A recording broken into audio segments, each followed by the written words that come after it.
नमस्कार बच्चों, मैं आपका गणित अध्यापक कपिल देव त्यागी। कक्षा 8 के अंदर हम लोग पढ़ रहे थे परिमेय संख्याएं। परिमेय संख्याओं में हमने उनका योग और अंतर पढ़ लिया था।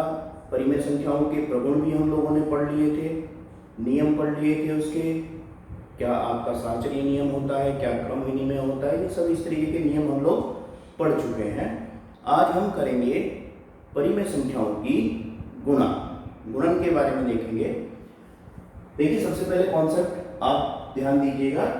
अगर परिमेय संख्याएं आपकी दो दे रखी हैं, कोई भी अंश बटे हर के रूप में दे रखी है, मान लीजिए a बटा b दे रखी है और गुणा करने के लिए आपको कहा गया है x बटा y से, तो ध्यान रखिए अंश की गुणा अंश में करनी है और हर की गुणा हर में आपको करनी है। तो आपके पास हो जाएगा a गुणा में x और बटे में b गुणा में y, ठीक है, या इसे आप लिखेंगे ax बटे by। तो गुणा करते हुए आपको ध्यान रखना है कि अंश की गुणा अंश में करें और हर की गुणा हर में करेंगे। बड़े ही आसान प्रश्न है, करना शुरू करते हैं। एक्सरसाइज 1D, पहला ही प्रश्न आपको दे रखा है। पहले प्रश्न में हल कीजिए। इसका फर्स्ट पार्ट करते हैं पहले हम। आपको दे रखा है 9 बटे -9/8 गुणा में -32 बटे -3, ठीक है। सबसे पहले परिमेय संख्याओं को आप चिन्हों के आधार पर ये निर्धारित करेंगे कि वो माइनस है या प्लस है। यह एक आसान तरीका और है कि गुणा करते हुए, गुणा या भाग करते हुए आप सारे माइनस चिन्ह गिन लीजिए कि कितने हैं। कितने माइनस चिन्ह है आपके पास? 1 2 3। 3 कैसी संख्या है? विषम संख्या है। तो यदि आपके पास माइनस चिन्हों की संख्या विषम है तो परिणाम आपका माइनस में ही प्राप्त होगा, तो माइनस सामने रख देंगे। और यदि आपका ये माइनस चिन्ह आपके पास सम होते, 2 4 6 8 जो 2 से कट जाते हैं, यदि वो आपके पास चिन्ह होते तो यहाँ पर परिणाम आपका प्लस में आता था। ये भी आप इसका डायरेक्टली मेथड है पढ़ने का। तो हमने माइनस चिन्ह गिने, कितने हुए? 3 हुए। 3 आपकी विषम संख्या है तो परिणाम आपके पास कैसा आना है? माइनस का। अब आप भूल जाइए कि माइनस को कैसे एडजस्ट इसमें करना है, ठीक। अंश की गुणा अंश में, चिन्हों को छोड़ दीजिए क्योंकि चिन्हों का परिणाम हमने यहाँ पे लिख दिया है। यानी कि 9 की गुणा अब आप करेंगे किसमें? 32 में। 9 की गुणा 32 में करेंगे, बटे में 8 की गुणा करेंगे 3 में। माइनस चिन्ह सामने है ही आपके पास। अब देखिए सरलीकरण का प्रयोग करेंगे, इसमें सरल करेंगे। यदि अंश में और हर में कोई आपके पास कॉमन फैक्टर है, कुछ कट जाता है, तो उसे काटने का प्रयास करेंगे। जैसे यहाँ पे 8 से ये कट जाएगा कितनी बार? 4 बार, और 3 से ये कट जाएगा 3 बार। तो ऊपर आपके पास 3 और 4 बचा, नीचे आपके पास 1 बचा रह गया। तो माइनस चिन्ह पहले, 3 की और 4 की गुणा कितनी है? 12। तो उत्तर आपके पास आ गया -12। इसी का एक आध पार्ट और करते हैं कोई भी। जैसे कि सेकंड पार्ट ही आपको दे रखा है। सेकंड पार्ट में आपको दे रखा है -32 और इंटू में माइनस में 7/36। वही काम करना है, गुणा करते हुए माइनस चिन्हों की गिनती कीजिए। 1 2, 1 और 2। 2 कैसी संख्या है आपके पास? एक सम संख्या है। सम संख्या है तो परिणाम कैसा प्राप्त होगा आपको? प्लस में, धनात्मक आपको प्राप्त होगा। तो माइनस चिन्ह को अब छोड़ दीजिए। 32 की गुणा किस में करेंगे आप? 7 में, और बटे में कौन है? 36 है, ठीक है। अगर कुछ नहीं है तो बटे में इसके 1 है। 1 की गुणा 36 में करेंगे, 36 ही हमारे पास आ गया। अब यदि ये कोई कॉमन फैक्टर आपको अंश में हर में दिख रहा है, उसे हल कर दीजिए। देखिए 4 से 32 भी कट रहा है और 4 से 36 भी कट रहा है। ये 9 बार कट जाएगा और ये 8 बार कट जाएगा। तो ऊपर 8 गुणा 7 रखा हुआ है, 8 7 56 और बटे में 9। ये आपके पास इसका उत्तर आ गया। इसी तरीके से आपके शेष पार्ट भी हैं, आप लोग खुद करेंगे हैं। हम आते हैं दूसरे प्रश्न पर। गुणा कीजिए। दूसरा प्रश्न भी यही है, गुणा आपको करना है, बस बीच में गुणा का चिन्ह नहीं दे रखा है, तो वो गुणा आपको खुद लगानी है। इन्होंने कहा है 7/6 को गुणा किससे करना है? -24 से, ठीक है। बटे में कुछ नहीं है तो बटे में कौन है? 1 है। वही अंश की गुणा अंश में करेंगे। कितने माइनस के चिन्ह है आपके पास? यहाँ पर मात्र 1 है, और 1 कैसी संख्या है? विषम संख्या है, 2 से नहीं कटती है। तो इस वजह से परिणाम कैसा प्राप्त होगा आपको? माइनस का। तो अब आपको करनी है 7 की गुणा किसमें? 24 में, और बटे में 6 की गुणा 1 में। 6 से इसे काट सकते हैं, 6 चौक 24 और माइनस तो सामने रखा ही हुआ है, 7 की गुणा 4 में करेंगे 7 चौक 28 और ऋण चिन्ह माइनस चिन्ह सामने, तो माइनस के 28 इसका उत्तर आ जाएगा। इसी तरीके से इसका सेकंड पार्ट भी कर लेते हैं। ये फर्स्ट पार्ट था आपका।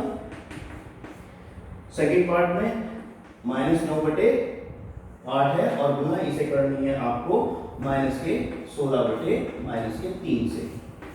ठीक, जैसा आपका पहला प्रश्न था बिल्कुल सेम उसी तरीके का है। सबसे पहले माइनस चिन्हों की गिनती कर लीजिए। कितने माइनस चिन्ह है आपके पास? 3 कैसे है? विषम संख्या है, तो परिणाम कैसे प्राप्त होगा आपको? माइनस का माइनस सामने लगा लीजिए। अब 9 की गुणा तो करेंगे आप 16 में और बटे में 8 की गुणा करेंगे 3 में। जो कटते हैं उन्हें काट दीजिए। 9 कट जाएगा 3 बार, 8 कट जाएगा, 8 से कट जाएगा 2 बार, तो माइनस तो सामने है, ऊपर 3 और 2 बचा हुआ है, नीचे तो आपके कट ही चुके हैं पूरी तरीके से, तो 3 दूनी 6। उत्तर आपके पास आ गया -6। तो इतने ही आसान प्रश्न है गुणा वाले। योग और अंतर में तो आपको लघुत्तम वगैरह भी लेना पड़ता था, पर यहाँ पर आपको कुछ नहीं लेना, सीधे सीधे गुणा करनी है। आसान प्रश्नावली है। 2 ही प्रश्न इस प्रश्नावली के अंदर थे, ये आप लोग पूरे करेंगे, पूर्ण करेंगे। इसके बाद हम प्रश्नावली शुरू करते हैं 1E। देखिए गुण आपको मैंने इसके बता रखे हैं, नियम आपके बता रखे हैं परिमेय संख्याओं के लिए कि परिमेय संख्या योग में भी गुणा में भी वितरण नियम का और क्रम विनिमय का, साहचर्य का, इन नियमों का पालन करती हैं। चाहे कॉम्यूटेटिव लॉ हो यानी कि क्रम विनिमय, चाहे एसोसिएटिव हो साहचर्य, वो नियम सब इसमें फॉलो होते हैं। तो उन्हीं पर आधारित है आपकी प्रश्नावली 1E। 1E में देखिए पहला ही प्रश्न, पहले प्रश्न में आपको क्या रखा है कि आपको ट्रू और फॉल्स बताने हैं, सत्य और असत्य कथन छांटने हैं कि कौन कौन से कथन इसमें से सत्य हैं आपके, वो आपको छांट के बताना है। देखिए जैसे फर्स्ट पार्ट है, मैं पहले भी आपको कह चुका हूं कि ट्रू फॉल्स वाले हो, सत्य असत्य वाले प्रश्न हो, चाहे रिक्त स्थान वाले हो, चाहे बहुविकल्पीय हो, आप लोग तुक्का नहीं मारेंगे, लॉजिक उसमें सेट करके देखेंगे कि सही है या गलत है, तभी उसके बाद उसका उत्तर देंगे। हमें दे रखा है 2/-5 गुणा में -3/4, ठीक है, और बराबर में आपको दे रखा है -3/4 और गुणा में 2/-5। तो ध्यान दीजिए बच्चों, क्या किया है? 2/-5 इसमें पहले था और इसमें बाद में, केवल क्रम परिवर्तित किया गया है। ठीक है, क्रम तो हम परिवर्तित कर सकते हैं, आपको बता रखा है हमने। क्रम विनिमय एक नियम हुआ करता था, चाहे आप 5 की गुणा 4 में करें, चाहे आप 4 की गुणा 5 में करें, आंसर आपका सेम रहना है, वही 20 आना है। तो यहाँ पर तो क्रम विनिमय ही तो कर रखा है इन्होंने, तो इस वजह से ये क्या है? सत्य है। उत्तर आपका समान आएगा, क्योंकि ना तो इन्होंने चिन्ह के साथ किसी के छेड़छाड़ की है, ना ही किसी संख्या के साथ छेड़छाड़ की है, केवल क्रम को परिवर्तित किया है। आपको इसी तरीके से देखना है। सेकंड प्रश्न देखिए, फिर सेकंड में भी साहचर्य का पालन कर रखा है, देखते हैं सही है या गलत है। आपको दे रखा है -2/-3 गुणा में 1/5, बड़ा ब्रैकेट लग गया, और गुणा में -2/7। ये तो लेफ्ट साइड आपको दे रखी है। राइट साइड में देखिए क्या दे रखा है आपको, -2/-3 है, गुणा में बड़ा ब्रैकेट 1/5 और गुणा में आपको दे रखा है -2/7। क्या किया है? केवल ये ब्रैकेट चेंज किया है। ब्रैकेट चेंज करने का मतलब है पहले आप इन दोनों की गुणा करके फिर इसमें गुणा कीजिए, या पहले इन बाद वालों की गुणा करके फिर इसमें गुणा कीजिए। देखिए नंबर कोई चेंज नहीं है, किसी भी नंबर में कोई अंतर नहीं है दोनों साइड में, ना ही चिन्हों में कोई अंतर है। जहां माइनस है वहां माइनस लगा हुआ है, जहां प्लस है वहां प्लस लगा हुआ है, केवल ये ब्रैकेट चेंज किया है। ये आपका था साहचर्य नियम। ये ऊपर वाला कौन सा था? क्रम विनिमय। तो क्रम विनिमय के हिसाब से ये आपका सत्य हो गया था, और ये साहचर्य जो नियम आपको बताया हुआ था उसके हिसाब से ये भी आपका सत्य है। ठीक है, प्रश्न नंबर 3 पर आते हैं। 3/4 और -5/7 का गुणनफल परिमेय संख्या नहीं है।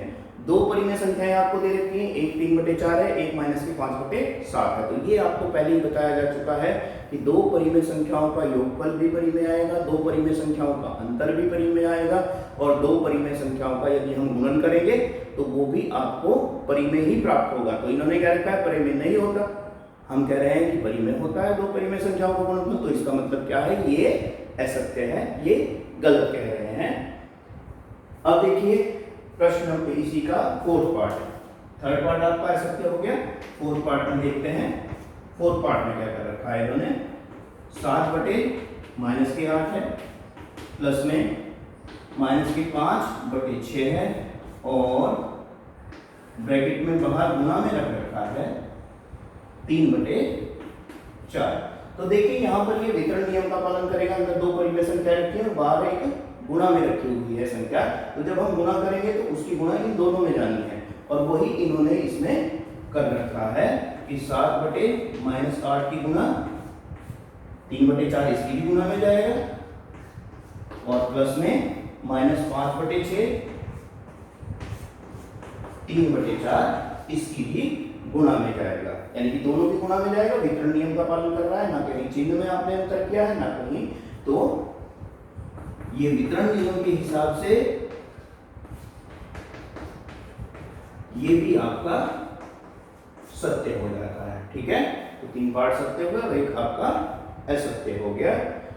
अब आगे बढ़ते हैं, निम्नांकित कथनों को गुणा की क्रिया करके सत्यापित करना है। ये तो अभी तो आपने देखा है कि सत्य और असत्य था, अब की बार आपको सत्यापित करना है। सत्यापित करने का मतलब है कि लेफ्ट साइड और राइट साइड को हल करके आपको दिखाना है कि वाकई ये सत्य होता है। तो करते हैं, देखिए उन्हीं नियमों को भी आपको सत्यापित करवा रखा है। तो ये तीनों नियम मैंने आपके लिखे हैं, क्रमविधि में लिखा, चाहे साचर्य में लिखा, चाहे वितरण में लिखा है। तो ये आपको की बार सत्यापित करके दिखाने हैं, वेरीफाई करके दिखाने हैं। दूसरे प्रश्न का पहला एक पार्ट, पहले पार्ट में आपको दे रखा है, लेफ्ट हैंड साइड लेते हैं इसकी पहले, LHS ये है आपके पास 2/7 गुणा में -11/8। लेफ्ट साइड में आपको दे रखा था, तो इसे हल करते हैं। देखिए माइनस चिन्ह कितने हैं आपके पास, 1 है, तो परिणाम कैसे प्राप्त होगा आपका, माइनस का ही।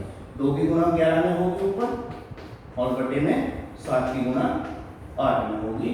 2 से 8 कट जाएगा 4 बार, तो ऊपर तो हुआ -11 और बटे में 7 चौक 28। ये आपके पास लेफ्ट साइड आई। अब राइट साइड को देखते हैं हल करके, वो भी यही आती है क्या। राइट साइड में आपको दे रखा है -11/8 गुणा में 2/7। केवल क्रम ही तो परिवर्तित किया है, जो पहले था उसे बाद में लिख दिया, जो बाद में था उसे पहले लिख दिया है। हल करने का तरीका वही, माइनस का एक चिन्ह है आपके पास, तो परिणाम माइनस में ही आएगा। 11 की गुणा 2 में करेंगे, 11 गुणा 2 और बटे में अगली बार 8 गुणा 7, वही 2 से 4 बार कट जाएगा। ऊपर आपके पास 11 फिर माइनस साइन और नीचे 28, और यही तो आपके पास लेफ्ट हैंड साइड थी LHS, ठीक है। तो यही हमें वेरीफाई करना था कि राइट हैंड साइड और लेफ्ट हैंड साइड दोनों की दोनों बराबर है। तो इस प्रकार से ये प्रश्न आपको करके देखने हैं। सेकंड क्वेश्चन भी यही है, हम थर्ड पार्ट करते हैं। थर्ड पार्ट में आपको साहचर्य नियम दे रखा है, दूसरे का थर्ड पार्ट। दूसरे के थर्ड पार्ट में आपको दिया है, लेफ्ट हैंड साइड लेके चलते हैं पहले, -8/7 गुणा में ब्रैकेट लगा दिया गया है 1/2 और गुणा में -4/3। पहले आपको ये साइकिल करनी है और इसमें आपको वही सिंप्लीफिकेशन सरलीकरण वाला तरीका अपनाना है। पहले आपको एक बार वीडियो बना के भेजी गई थी सरलीकरण पर आधारित कि बोर्डमास फॉर्मूले का किस प्रकार इस्तेमाल किया जाता है। उसमें सबसे पहले आपको छोटा ब्रैकेट, फिर मंझला ब्रैकेट, फिर बड़ा ब्रैकेट का प्रयोग करना होता है। तो सबसे पहले हम इसे बड़े ब्रैकेट को हल करेंगे, ठीक है। यहाँ पर -8/7 तो बाहर का जो रखा ही हुआ है गुणा में, बड़े ब्रैकेट को जब हल करते हैं तो देखिए बड़े ब्रैकेट के अंदर आपके पास एक ही माइनस है, तो परिणाम कैसा मिलना है आपको, माइनस में मिलना है। 1 की गुणा 4 में करेंगे और बटे में 2 की गुणा 3 में करेंगे। 4 2 से कट जाएगा 2 बार।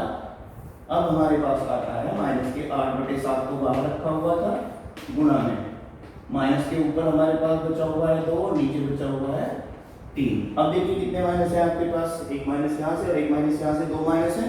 2 कैसी संख्या है, सम संख्या है, तो परिणाम कैसा प्राप्त होना है आपको, प्लस का, धनात्मक आपको प्राप्त होना है। ऊपर आपके पास रह जाएगा, अब चिन्ह तो लिखने की आवश्यकता नहीं है, यदि आपके पास प्लस है उस चिन्ह को लिखने की आवश्यकता नहीं है।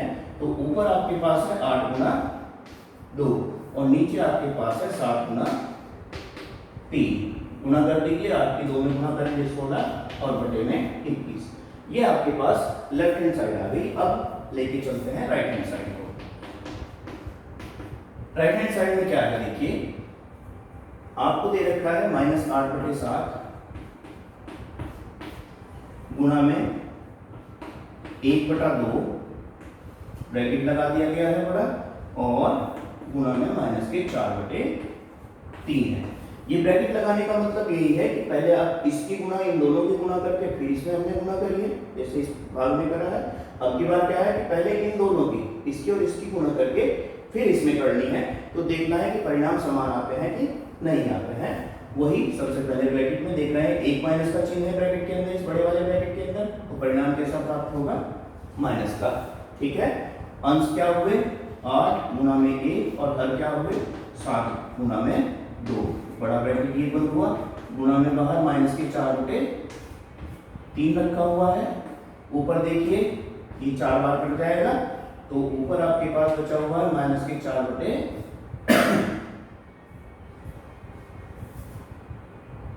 ऊपर आपके पास बचा -4/7 और बाहर ब्रैकेट के रखा हुआ था -4/3। अब कितने माइनस है आपके पास, 2 है।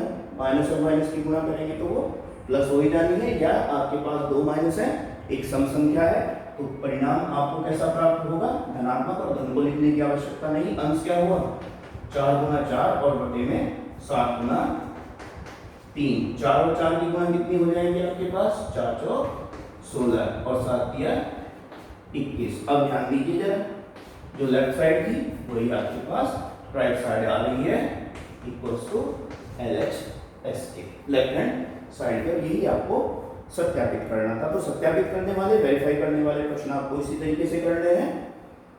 प्रश्न नंबर 3 पर आते हैं। 3 में आपको रिक्त स्थान दे रखे हैं और रिक्त स्थानों में वही उन्हीं नियमों का प्रयोग कर रखा है जो 3 नियम अभी मैंने बताए। या तो क्रम विधि में दे रखा है, या साचर्य दे रखा है, या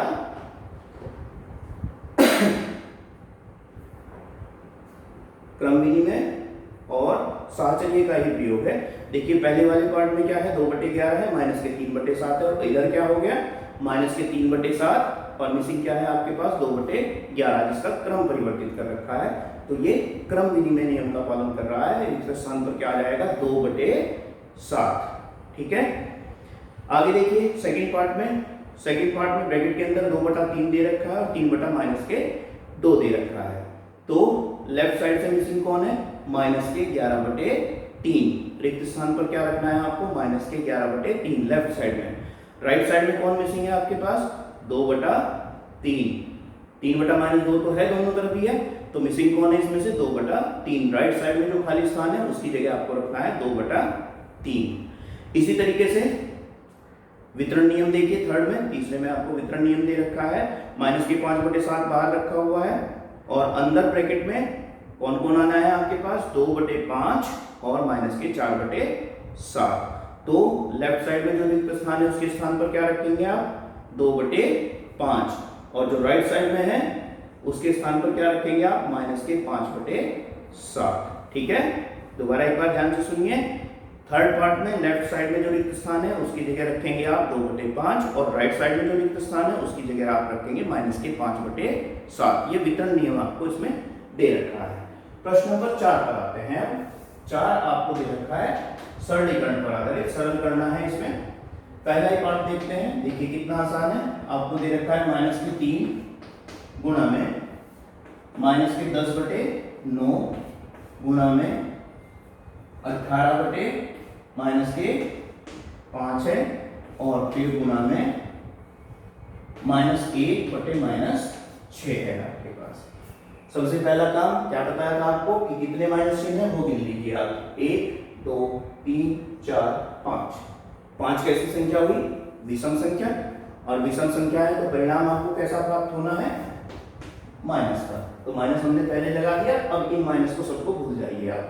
गिनती कर लेंगे सबसे पहले 1 2 3 4 5। 5 है आपके पास, 5 एक विषम संख्या होती है, तो अगर विषम ऋण चिन्ह है आपके पास तो परिणाम आपको माइनस में ही, ऋण में ही प्राप्त होगा।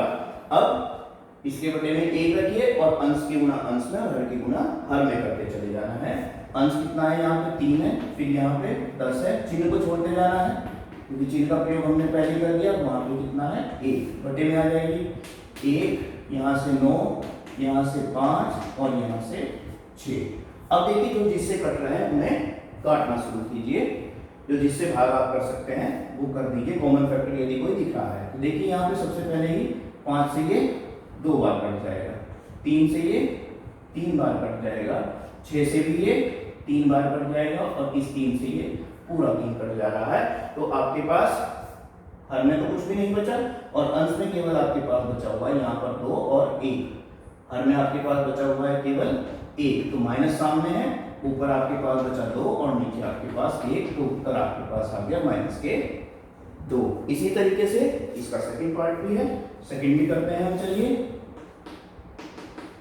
ये सरल करने वाले प्रश्न इतने ही आसान है। बस आपको दे रखा है माइनस के 1 बटा माइनस के 9 गुणा में 3 बटा 20 गुणा में माइनस के 4 और गुणा में 6 बटा माइनस 5।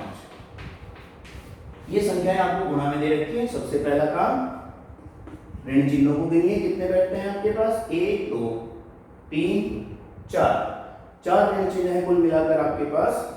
तो परिणाम 4 कैसी होती है? एक सम संख्या होती है। परिणाम कैसा प्राप्त होगा? आपको धनात्मक प्राप्त होगा, प्लस का प्राप्त होगा। प्लस चिन्ह को लिखने की आवश्यकता है ही नहीं, तो अब इसके बटे में 1 लिखिए, अंश की गुणा अंश में और हर की गुणा हर में करके चले जाइए। यहाँ से आपको मिला 1, यहाँ से आपके पास है 3, यहाँ से ये 4 और यहाँ से 6।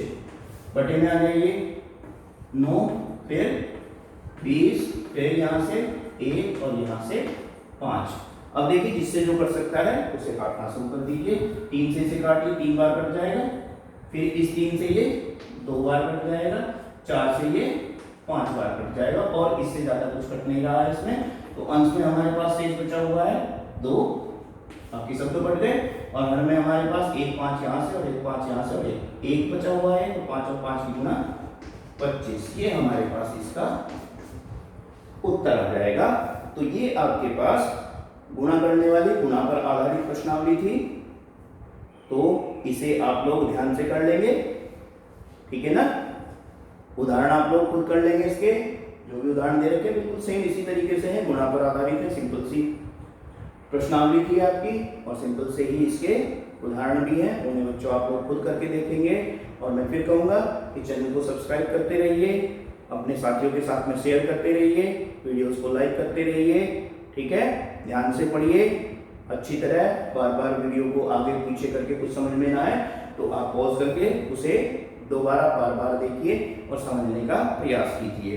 जो प्रश्न आपको यहाँ पर बोर्ड पर करवा दिए गए हैं इन्हें बार बार देखकर पहले समझिए और उसके बाद फिर अपनी कॉपी पर प्रश्नावली में देख के उसे कीजिए। तो आज के लिए इस वीडियो में इतना ही। धन्यवाद, नमस्कार।